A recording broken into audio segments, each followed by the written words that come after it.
Saudi Gulf breaking ന്യൂസിലേക്ക് സ്വാഗതം. പ്രവാസലോകത്തെ വിവിധ വാർത്തകൾക്കായി ഈ ചാനൽ സബ്സ്ക്രൈബ് ചെയ്യൂ. തീവ്രവാദപരമായ ഇസ്രായേലി പ്രസ്താവനകളും ലോകമെമ്പാടുമുള്ള മുസ്ലിങ്ങളുടെ വികാരങ്ങൾക്ക് നേരെയുള്ള തുടർച്ചയായ പ്രകോപനവും ശക്തമായി നിരസിക്കുന്നതായി സൗദി മന്ത്രിസഭ വ്യക്തമാക്കി. ചൊവ്വാഴ്ച റിയാദിൽ കിരീടാവകാശി അമീർ മുഹമ്മദ് ബിൻ സൽമാന്റെ അധ്യക്ഷതയിൽ ചേർന്ന മന്ത്രിസഭാ യോഗത്തിലാണിത്. ഫലസ്തീൻ ജനത കടന്നുപോകുന്ന മാനുഷിക ദുരന്തത്തിന് അറുതി വരുത്താനും അന്താരാഷ്ട്ര നിയമങ്ങൾ, മാനദണ്ഡങ്ങൾ, പ്രമേയങ്ങൾ എന്നിവയുടെ തുടർച്ചയായ ലംഘനങ്ങൾക്ക് ഇസ്രായേലി ഉദ്യോഗസ്ഥരെ ഉത്തരവാദികളാക്കാനുമുള്ള ഗുരുതര സംവിധാനങ്ങൾ സജീവമാക്കാനും അന്താരാഷ്ട്ര സമൂഹത്തോട് മന്ത്രിസഭ അഭ്യർത്ഥിച്ചു. സുഡാനീസ് ജനതയുടെ ദുരിതങ്ങൾ ലഘൂകരിക്കുന്നതിനും ശത്രുതയ്ക്ക് ശാശ്വതമായ വിരാമം കൈവരിക്കുന്നതിനുമുള്ള കൃത്യമായതും അടിയന്തരവുമായ നടപടികൾ കൈക്കൊള്ളുക എന്ന ലക്ഷ്യത്തോടെ സ്വിറ്റ്സർലാൻഡിൽ നടന്ന യോഗങ്ങളുടെ ഫലങ്ങൾ മന്ത്രിസഭ ചർച്ച ചെയ്തു. ദാഖ്ലിയ ഗവർണറേറ്റിലെ directorate general of labour welfare joint inspection team Manah വിലായത്തിലെ നിരവധി സ്വകാര്യ സ്ഥാപനങ്ങളിലും മറ്റും നടത്തിയ പരിശോധനാ ക്യാമ്പയിനിൽ 107 അനധികൃത തൊഴിലാളികളെ അറസ്റ്റ് ചെയ്തു. ഇവർക്കെതിരെ നിയമ നടപടികൾ സ്വീകരിച്ചു വരികയാണെന്നും മന്ത്രാലയം അറിയിച്ചു. കുവൈറ്റിൽ സർക്കാർ സ്ഥാപനങ്ങളിൽ ജോലി ചെയ്യുന്ന 60 വയസ്സും അതിനു മുകളിലും പ്രായമുള്ള പ്രവാസി ഉപദേഷ്ടാക്കളുടെ കരാർ പുതുക്കുന്നത് അവസാനിപ്പിക്കാൻ കുവൈറ്റിലെ മന്ത്രിമാരുടെ കൗൺസിൽ തീരുമാനം. ഇതിന് സിവിൽ സർവീസ് കൗൺസിലിന് യോഗം നിർദ്ദേശം നൽകി. രാജ്യത്തെ തൊഴിലാളികളെ പുനർസംഘടിപ്പിക്കുന്നതിനും കാര്യക്ഷമമാക്കുന്നതിനുമുള്ള ഗവൺമെന്റിന്റെ നിരന്തരമായ ശ്രമങ്ങളുടെ ഭാഗമായാണ് ഈ നീക്കമെന്നും മന്ത്രിസഭാ കൗൺസിൽ അറിയിച്ചു. നിരവധി പ്രവാസികൾക്ക് തിരിച്ചടിയാകുന്നതാണ് ഈ തീരുമാനം.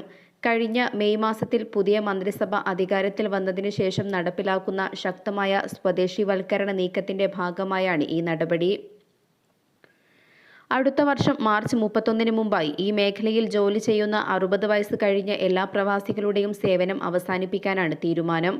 ഇതനുസരിച്ച് പ്രവാസി ഉപദേഷ്ടാക്കളുടെ അവസാന പ്രവൃത്തി ദിവസം 2025 മാർച്ച് 31 ആയിരിക്കുമെന്നും സർക്കാർ വൃത്തങ്ങളെ ഉദ്ധരിച്ച് പ്രാദേശിക മാധ്യമങ്ങൾ റിപ്പോർട്ട് ചെയ്തു.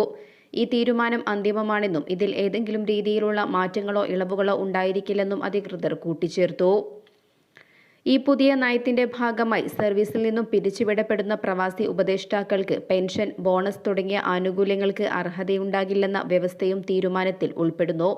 60 വയസ്സ് എന്ന പ്രായപരിധി ഒരു വിധത്തിലുള്ള ഇളവും കൂടാതെ നടപ്പിലാക്കുന്നതിനുള്ള സർക്കാരിന്റെ പ്രതിബദ്ധതയാണ് ഈ തീരുമാനത്തിന് പിന്നിലെന്നും അധികൃതർ വ്യക്തമാക്കി.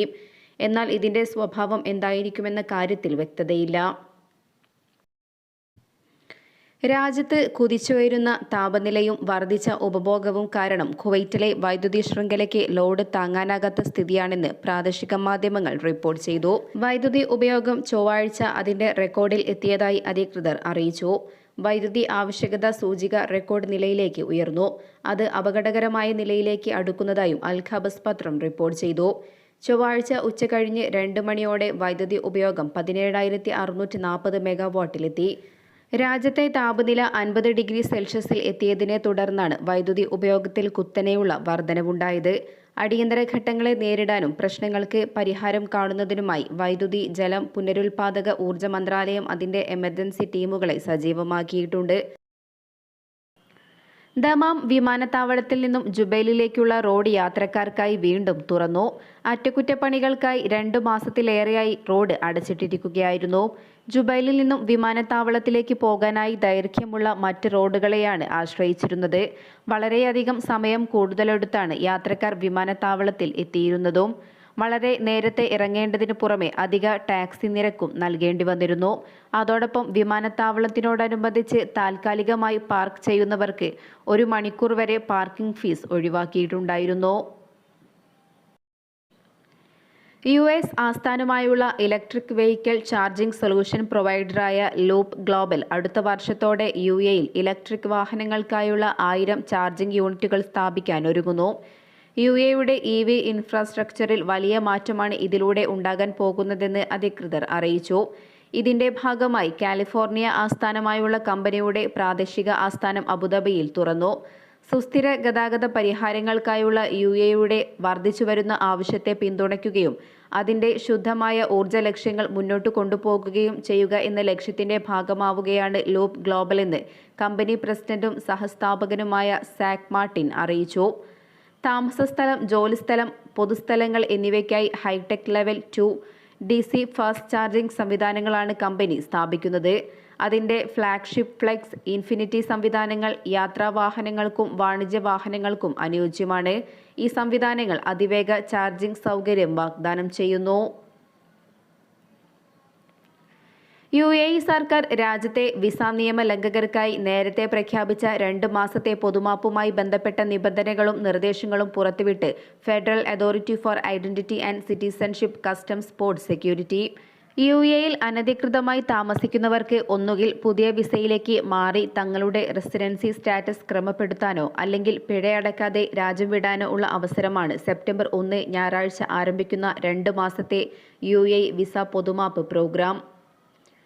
വിസ കാലാവധി കഴിഞ്ഞുള്ള അധിക താമസത്തിന് പിഴയോ രാജ്യത്ത് നിന്നും പുറത്തു കടക്കാൻ എക്സിറ്റ് ഫീസോ ഈടാക്കില്ലെന്നും പൊതുമാപ്പ് പ്രഖ്യാപനവുമായി ബന്ധപ്പെട്ട വിശദാംശങ്ങൾ പ്രഖ്യാപിക്കുന്നതിനായി ICP അധികൃതർ നടത്തിയ വാർത്താ സമ്മേളനത്തിൽ അറിയിച്ചു. രാജ്യം വിടാൻ ആഗ്രഹിക്കുന്നവർക്ക് UAEയിലേക്ക് വീണ്ടും തിരിച്ചു വരുന്നതിന് പ്രവേശന വിലക്കും ഉണ്ടായിരിക്കില്ല. മറ്റൊരു സാധുവായ വിസയിൽ അവർക്ക് എപ്പോൾ വേണമെങ്കിലും UAEയിലേക്ക് മടങ്ങാം. ടൂറിസ്റ്റ് വിസകളും കാലഹരണപ്പെട്ട റെസിഡൻസി വിസകളും ഉൾപ്പെടെ എല്ലാത്തരം വിസകളും പൊതുമാപ്പ് പദ്ധതിയിൽ ഉൾപ്പെടുമെന്നും അധികൃതർ അറിയിച്ചു. UAEയിൽ ജനിച്ചവർക്ക് ആവശ്യമായ രേഖകളുമില്ലെങ്കിൽ അവർക്ക് പൊതുമാപ്പ് പ്രയോജനപ്പെടുത്താനും പദവി ശരിയാക്കാനും സാധിക്കും. സ്പോൺസർമാരിൽ നിന്നും ഒളിച്ചോടിയവർക്കും പൊതുമാപ്പിനായി അപേക്ഷിക്കാം. പൊതുമാപ്പ് പ്രകാരം എക്സിറ്റ് പെർമിറ്റ് ലഭിച്ചു കഴിഞ്ഞാൽ 14 ദിവസത്തിനകം UAE വിടണമെന്ന നിബന്ധനയുണ്ട്. പൊതുമാപ്പ് പരിപാടി നിയമത്തോടുള്ള ബഹുമാനം, സഹിഷ്ണുത, അനുകമ്പ, സാമൂഹിക ഐക്യം എന്നിവ പ്രോത്സാഹിപ്പിക്കുന്നു എന്നും UAE അറിയിച്ചു. വിസ താമസ നിയമലംഘകർക്ക് ലളിതവും എളുപ്പമുള്ളതുമായ നടപടിക്രമങ്ങളിലൂടെ അവരുടെ നില ശരിയാക്കാൻ ഇത് അവസരം നൽകുന്നു. അവകാശങ്ങൾ നേടിയെടുക്കാനും സുരക്ഷിതമായി പുറത്തു കടക്കാനും അല്ലെങ്കിൽ നിയമാനുസൃതമായി രാജ്യത്ത് ജീവിക്കാനും ജോലി ചെയ്യാനും ഇത് പ്രാപ്തരാക്കുന്നു എന്നും ബന്ധപ്പെട്ട അധികൃതർ അറിയിച്ചു. അറബിക്കടലിൽ രൂപപ്പെട്ട പുതിയ ന്യൂനമർദ്ദം കാരണം അടുത്തയാഴ്ച ആദ്യത്തിൽ ഒമാനിൽ മഴ ലഭിച്ചേക്കുമെന്ന് സിവിൽ ഏവിയേഷൻ അതോറിറ്റി അറിയിച്ചു. ഇന്ത്യൻ ഉപഭൂഖണ്ഡത്തിലെ വടക്ക് പടിഞ്ഞാറ് ഭാഗത്ത് നിലവിൽ കേന്ദ്രീകരിച്ചിരിക്കുന്ന ന്യൂനമർദ്ദം ഒമാന് ഭീഷണിയില്ല. വെള്ളിയാഴ്ച വൈകുന്നേരത്തോടെ അല്ലെങ്കിൽ ശനിയാഴ്ചയോ ന്യൂനമർദ്ദം വടക്ക് കിഴക്കൻ അറബിക്കടലിൽ നിന്നും പടിഞ്ഞാറോട്ട് നീങ്ങുമെന്നാണ് പ്രതീക്ഷിക്കുന്നത്. എന്നാൽ ഇതിനു പിന്നാലെ അടുത്ത ആഴ്ചയിൽ രാജ്യത്തിന്റെ വിവിധ ഭാഗങ്ങളിൽ മഴ ലഭിച്ചേക്കും. National multi hazards early warning centre സാഹചര്യങ്ങളും അപകട സാധ്യതകളും വിലയിരുത്തി വരുന്നതായും എന്നാൽ അടുത്ത 4 ദിവസം ഒമാനിൽ പ്രതികൂല പ്രതിഫലനങ്ങളൊന്നും ഉണ്ടാകില്ലെന്നും കാലാവസ്ഥയിൽ എന്തെങ്കിലും കാര്യമായ മാറ്റങ്ങളുണ്ടായാൽ അറിയിക്കുമെന്നും CAA വ്യക്തമാക്കി. സ്വദേശികളും താമസക്കാരും ജാഗ്രത പാലിക്കണമെന്നും അധികൃതർ ആവശ്യപ്പെട്ടു. വാഹനാപകടത്തിൽ പരിക്കേറ്റ യുവതിയെയും കുടുംബത്തെയും വിമാനമാർഗം ഒമാനിൽ നിന്നും UAEയിലെത്തിച്ചതായി UAE വിദേശകാര്യ മന്ത്രാലയം അറിയിച്ചു. സമീപകാലത്ത് 4ാമത്തെ രക്ഷാദൗത്യമാണ് national search and rescue centre നടത്തിയത്.